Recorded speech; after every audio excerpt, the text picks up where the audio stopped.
I'm here with Craig Little, who is the Mayor of Wairoa. Kia ora, Craig, and thanks for joining me. Kia ora, Andrew. Great to see you again. Yeah, great to see you too. Now, Craig, I would say the bugbear of your community's life has for many years been the road between Hawke's Bay and Wairoa, and obviously the cyclone didn't help things much because it was pretty much munted, and there's been lots of work done on it, and there is work planned on sort of sorting out the Devil's Elbow and that. Where are things at the moment with regard to the state highway? Well, that's a really good question, Andrew. We're probably 15 months on from the cyclone. We've still got huge delays. It took me probably nearly 3 hours to get down to Hastings the other day. That's just unacceptable. When you can imagine there's so many people that have to go there for their health services, and so many of those people aren't well to start with. So it's really, it's a concern for us. It's a substandard road. There's a lot of one lane areas, a lot of delays, and I think we should be just looking at getting it restored to a 2-lane carriageway and then looking at what other options there are to improve that road.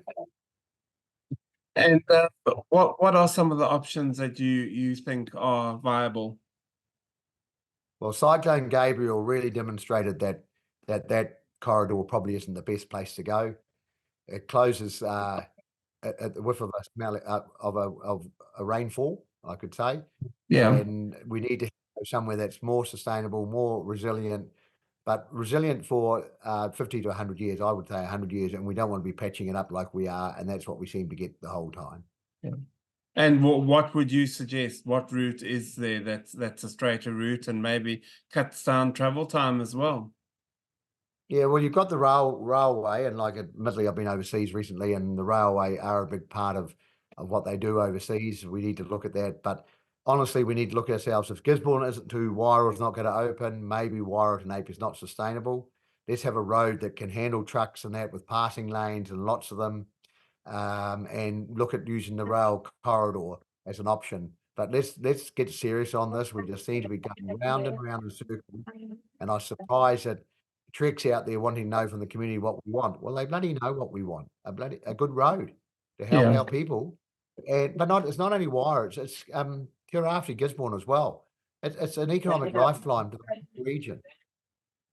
You sound quite frustrated by this. Have you had much discussion with NZ Transport Agency on this, Whakakatai? Yes, I have.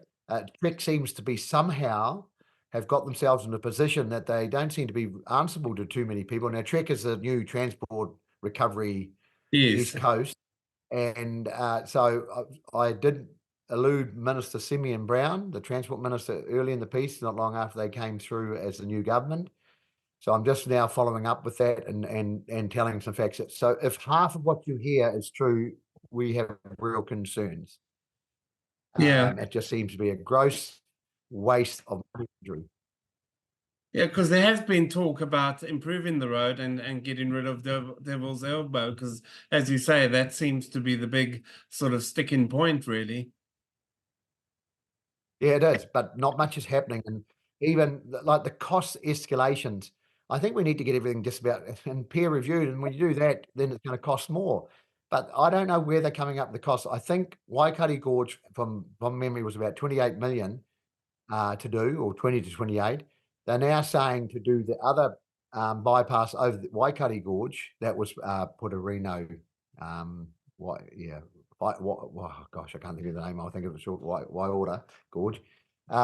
Is 128 mil. It's a very similar road, similar. And how's it gone to that? I don't know. We've just got to get realistic in this country and just stop these cost escalations that aren't necessary. I understand the price of things goes up, but not to that extent. Yeah. Now, as a district council, part of your sort of mandate is some roading as well. How much are you in the gun for, and where do you get that money from? Well, we're getting quite frustrated, Andrew, because we're getting a lot of pressure to spend the money we've got under 100%. Obviously, with Trek offering these big wages to people, and there's a lot of staff standing around, we're really hard to get contractors to work for us. We're lucky we've got our local contracting company, QRS, but Mate, we're under the threat of losing some of our funding because we haven't spent it.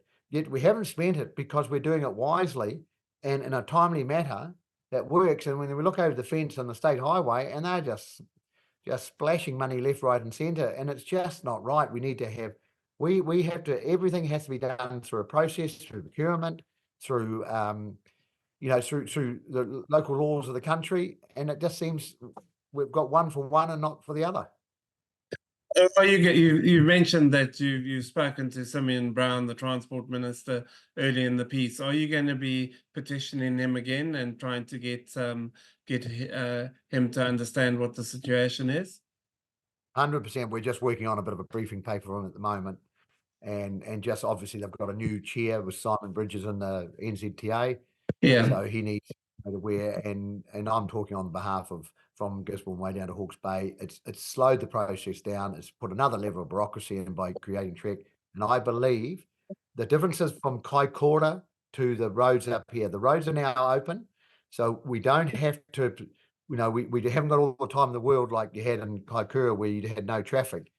So you just need to get those roads open to a minimum standard, and let's look at what the best. But let's be honest. What money have we got? We don't even know what we've got to spend on the roading in here in Hawke's Bay.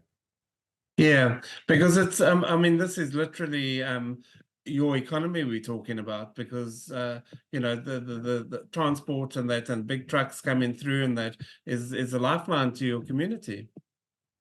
It's the economy of our community, Andrew, but it's also the welfare of our people and around our house statistics and everything, and I'm going offline. But since Cyclone Gabriel, we've lost our IHC, we've lost our aged care facility, we've lost our dialysis, we've got no dentistry. It just goes on and on. We've got very limited mental. When the time we need people's well-being, mental health, we've lost all those facilities. So we've got people really suffering out there, and we've got a road that if you're a crook, I don't think you'd want to travel it. Yeah, yeah. And now the local MP for your region is Katie Nimmin, the MP for Napier. Have you spoken to her about this, and what is her view on this? Yep, absolutely. I'm working with Katie too on just how we're going to move forward on all these issues. Obviously working with the appropriate ministers at the moment, because we are really frustrated. And here we are, we're growing our town. They used to tell us that we're losing our services because our population is dropping. Now we're back up to 10,000 or 9.5 from 7,000 way back, dying 200 every year. And now they still can't give us the services we need. It's just not on. And rural areas are pretty important to New Zealand, and they shouldn't be dying like that, or have the threat of dying like they are. We've done our bit. We really need the government to do their bit now.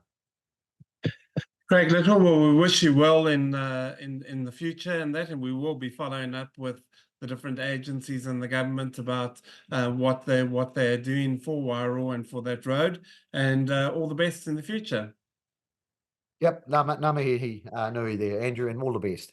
Thank you.